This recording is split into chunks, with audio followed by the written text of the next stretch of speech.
Hey, what's up guys? So I got a very straightforward training video for you today. No fancy editing or anything like that. Just gonna keep it simple.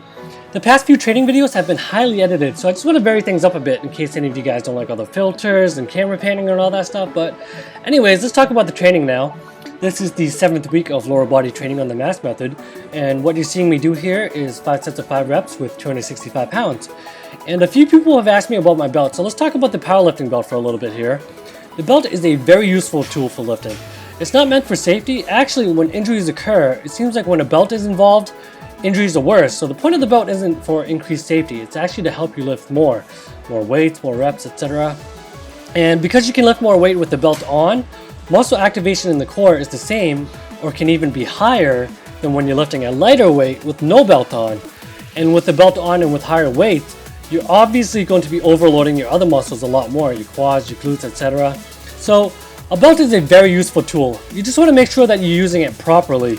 I like to breathe deep into my lower back, all the way down deep into my butthole, and I'm being 100% serious here. Once I have that breath, I like to use that pressure to push out against my belt all the way around, not just the front. I'm bracing myself as if someone is trying to punch me in the stomach, but again, not just in the front, but all the way around. Try to brace as if someone is trying to punch your kidneys. And you want that breath deep into your stomach. You don't want to hold it in your mouth or your chest. If you have chipmunk cheeks, big puffy cheeks after you took a breath, then you're doing it wrong. You want it deep into your stomach. Once I'm braced, I'll perform a rep, and then before going for another rep, I'll let all that old air out, make sure it's all out of my system, take a new breath in, and then brace again, and then perform the next rep.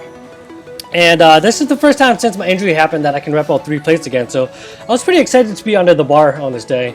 And speaking of injuries, especially for low bar squats, you want your spine to be neutral, especially at the bottom. At the top there may be some lordosis, which is a natural concave curve in the lower back, but some people will see the spine move from lordosis to a neutral position at the bottom and think that it's butt wink, but it's actually not. Butt wink is when the tailbone actually tucks under you and you have a rounded lower back. At the bottom, you just want your lower back to be flat.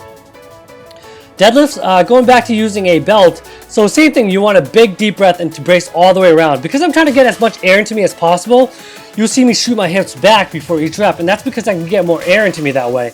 It's hard to get enough air in when I'm in position to pull, so I like to get my air first and then get into position.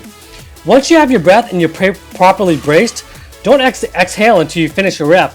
You don't want to lose all that pressure that you just built up. One way to know if you're bracing correctly is if you have a slight muffin top over the belt. It means your stomach is filled with enough air.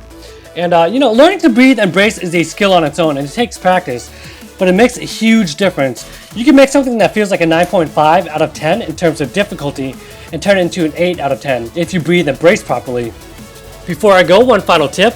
Once you have your breath, try placing your tongue against the back of your upper front teeth. I'll have to look into the science of this, but for some reason this helps to lock in the air. So that's it for this video. Thanks for watching. I'll talk to you guys next time. But in the meantime, don't forget to breathe deep into your butthole!